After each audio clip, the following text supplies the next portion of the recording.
प्रिय विद्यार्थियों, good morning. आज का जो हमारा टॉपिक है वो है कंडेंसन बाय ड्रिफ्ट या अपवाह द्वारा चालन।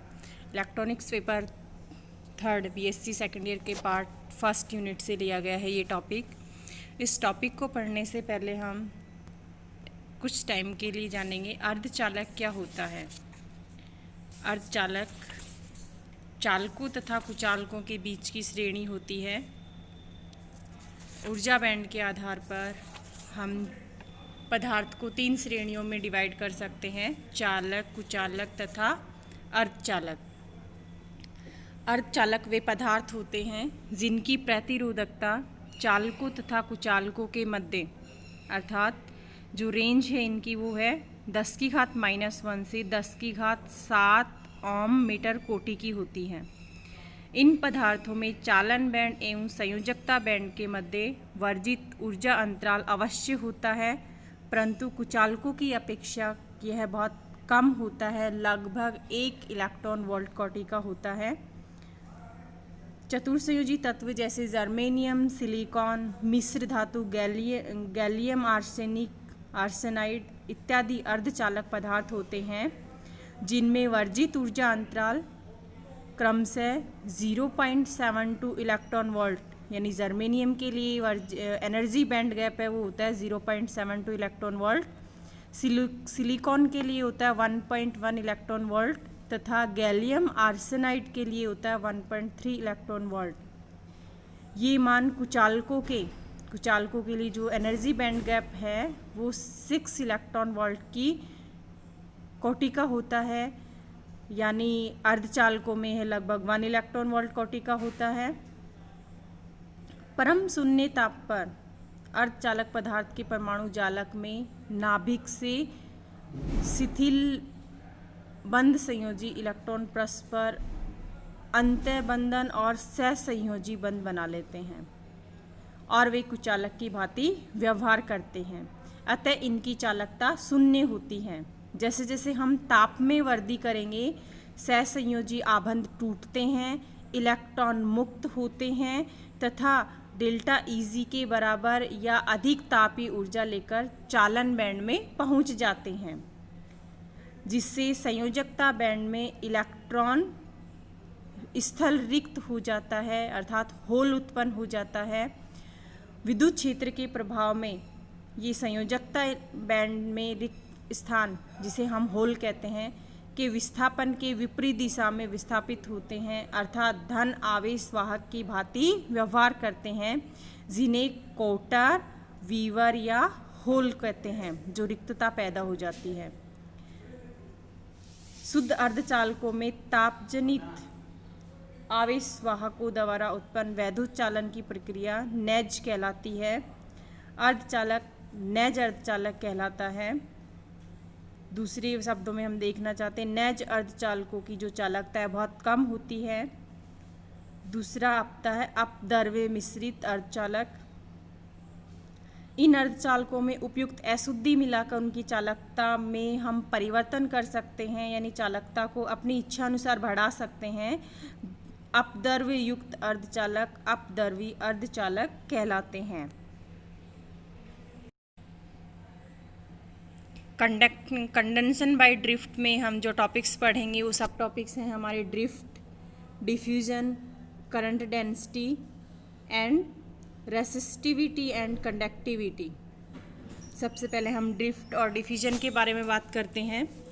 जब किसी अर्धचालक में बाह्य विद्युत क्षेत्र आरोपित किया जाता है तो मुक्त आवेश जो हैं वो इलेक्ट्रॉन भी हो सकते हैं और होल भी हो सकते हैं। इन दोनों से धारा उत्पन्न होती है। ये 2 तरह की धाराएं होंगी, अपवाह धारा ड्रिफ्ट करंट और दूसरी जो धारा होगी वो डिफ्यूजन करंट विसरण धारा। अपवाह धारा कब उत्पन्न होती है? यह धारा बाह्य विद्युत क्षेत्र के अनुदिश आवेश वाहकों की गति के फलस्वरूप अर्धचालक या चालक में प्रवाहित होती है। बाह्य विद्युत क्षेत्र के उपस्थिति में आवेशों की गति के कारण चालकों और अर्धचालकों में प्रवाहित होती है। दूसरी जो धारा है वो विसरण धारा डिफ्यूजन करंट। ये अर्धचालकों में मुक्त आवेश वाहकों के उच्च सांद्रता क्षेत्र से निम्न सांद्रता क्षेत्र की ओर गति करने से उत्पन्न होती है या विसरण से उत्पन्न होती है। आज का हमारा जो टॉपिक होगा वो मेन तो यही होगा, कंडेंसन बाय ड्रिफ्ट यानी अपवाह के द्वारा चालन। हमने यहाँ पर एक बेलनाकार पात्र लिया है जिसकी लंबाई L है। बेलनाकार पात्र की लंबाई L है। इसका अनुप्रस्थ काट क्षेत्रफल A है, A अनुप्रस्थ काट क्षेत्रफल है तथा इस अर्धचालक में मुक्त इलेक्ट्रॉन प्रति एकांक आयतन n है। इसके दोनों सिरों के मध्य हम E विद्युत क्षेत्र अप्लाई करते हैं या आरोपित करते हैं, जिससे कि मुक्त इलेक्ट्रॉन अपवाह वेग VE, मुक्त इलेक्ट्रॉन का जो अपवाह वेग है वो है VE। E फॉर इलेक्ट्रॉन से है यहाँ पर, V फॉर वेलोसिटी से है। इससे मुक्त इलेक्ट्रॉन का अपवाह वेग VE से विद्युत क्षेत्र के विपरीत दिशा में गति करते हैं। जिस दिशा में हम विद्युत क्षेत्र अप्लाई करते हैं, इलेक्ट्रॉन पर नेगेटिव चार्ज होने के कारण वो विद्युत क्षेत्र के विपरीत दिशा में गति करते हैं और उनका जो वेग है वो होगा VE। अतः L लंबाई के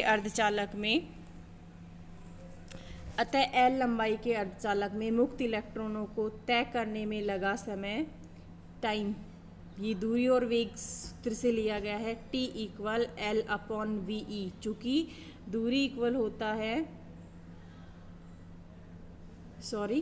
वेग इक्वल होता है, वेग बराबर दूरी बटे समय, distance upon time, velocity equal distance upon time. यहाँ से हमने टाइम इक्वल क्या लिया है, time equal distance upon velocity, time equal distance upon velocity.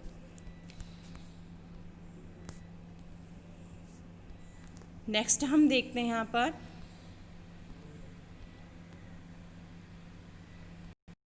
बेलन में कुल मुक्त इलेक्ट्रॉनों की संख्या जो होगी एकांक आयतन में उपस्थित इलेक्ट्रॉनों की संख्या इंटू आयतन, प्रति एकांक आयतन में जो इलेक्ट्रॉन्स हैं उनकी संख्या n, तथा इस पात्र का जो आयतन है वो होगा क्षेत्रफल इंटू लंबाई। चूँकि हमने उस पात्र का जो क्षेत्रफल लिया है वो A है, अनुप्रस्थ काट क्षेत्रफल पात्र का A है और L लंबाई है उसकी, इसलिए आयतन इक्वल में होगा A इंटू L। आयतन वॉल्यूम इक्वल में एरिया इंटू लेंथ।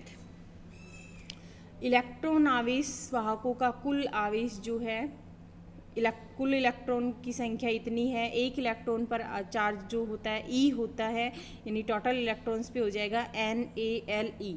यहाँ E एक इलेक्ट्रॉन का आवेश है। अपवाह वेग ड्रिफ्ट वेलोसिटी जो है VE इलेक्ट्रॉन के लिए है, के कारण यह मुक्त आवेश बेलन के किसी अनुप्रस्थ काट को T सेकंड में पार करता है। अतः कुल जो आवेश है, आवेश प्रवाह प्रति सेकंड जिसे धारा कहते हैं, धारा का फॉर्मूला होता है I equal Q/T, I equal में Q/T। चूँकि Q इक्वल में है NaLe, Q इक्वल में NaLe और T हमारी इक्वेशन 1 से है, उस इक्वेशन में हमने T इक्वल में लिखा है L/VE, L/VE। इनका यूज़ करते हुए हम यहाँ पर धारा के लिए रिलेशन लिखना चाहते हैं, Q इक्वल NaLe अपॉन में T इक्वल में है L/VE, T इक्वल में L/VE। चूँकि L से L कैंसिल हो जाएगा तो ये होगा हमारा NaLe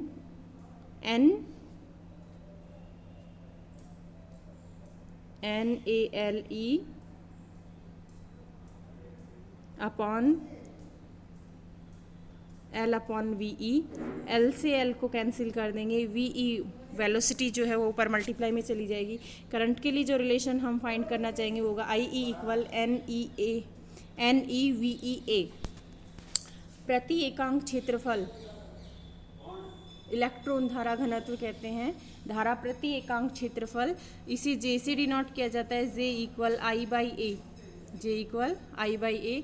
यानी करंट को अगर हम एरिया से डिवाइड कर दें तो जो हमारी टर्म्स बचेगी NeVE। आगे की स्लाइड में हम देखेंगे इसे।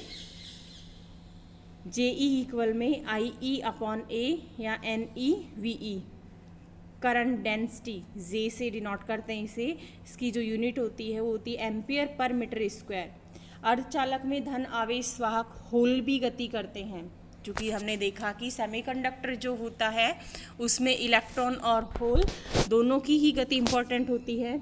यदि बाह्य विद्युत क्षेत्र के कारण होलों का अपवाह वेग ड्रिफ्ट वेलोसिटी वी एच है तो होल धारा घनत्व क्या होगा, जे एच। सेम यहाँ पर हम देखेंगे, हमने प्रति एकांक आयतन इलेक्ट्रॉन की संख्या ली थी n, यहाँ पर प्रति एकांक आयतन होल की संख्या होगी p, चार्ज होगा E तथा वेलोसिटी होगी यहाँ पर VH। यूनिट होगी इसकी एम्पियर पर मीटर स्क्वायर। यह अर्धचालक में मुक्त होलों की संख्या प्रति एकांक आयतन P है। अर्धचालक में इलेक्ट्रॉन तथा होल दोनों आवेशवाहक का कार्य करते हैं। विद्युत क्षेत्र आरोपित करने पर दोनों आवेशवाहक विपरीत दिशा में गति करते हैं, जिससे धारा एक ही दिशा में प्रवाहित होती है। होल जो होंगे वो विद्युत क्षेत्र की दिशा में गति करेंगे तथा इलेक्ट्रॉन विद्युत क्षेत्र की विपरीत दिशा में गति करते हैं, लेकिन जो करंट होगी वो एक ही दिशा में प्रवाहित होने के कारण जो टोटल करंट है, कुल धारा घनत्व J equal J E plus J H. Hole तथा इलेक्ट्रॉन्स के कारण इक्वेशन 3 और 4 को हम यहाँ पर ऐड कर देते हैं, N E V E plus P E V H. E N E V E यहाँ से कॉमन ले लेंगे तो N V E plus P V H. अब हमारा जो टॉपिक है वो आता है मोबिलिटी। मोबिलिटी क्या होती है, गतिशीलता। आवेशवाहकों का अपवाह वेग आरोपित विद्युत क्षेत्र के अनुक्रमानुपाती होता है। इसे हम मैथमेटिकल फॉर्म में ऐसे लिखना चाहते हैं, V D, D for drift से है यहाँ पर। आवेशवाहकों का अपवाह वेग विद्युत क्षेत्र के अनुक्रमानुपाती होता है, वी डी प्रोपोर्शनल ई। जैसे ही हम यहाँ पर अनुपातिक साइन हटाते हैं तो एक कांस्टेंट लगता है म्यू ई।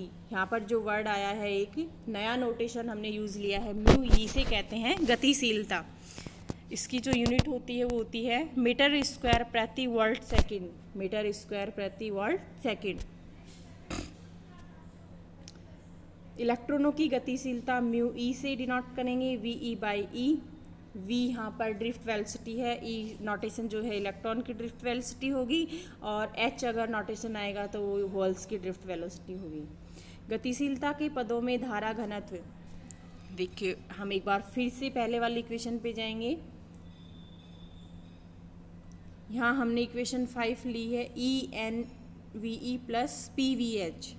यहाँ जैसे ही हम गतिशीलता मोबिलिटी को वर्ड काम में लेंगे, वी ई इक्वल में क्या होगा,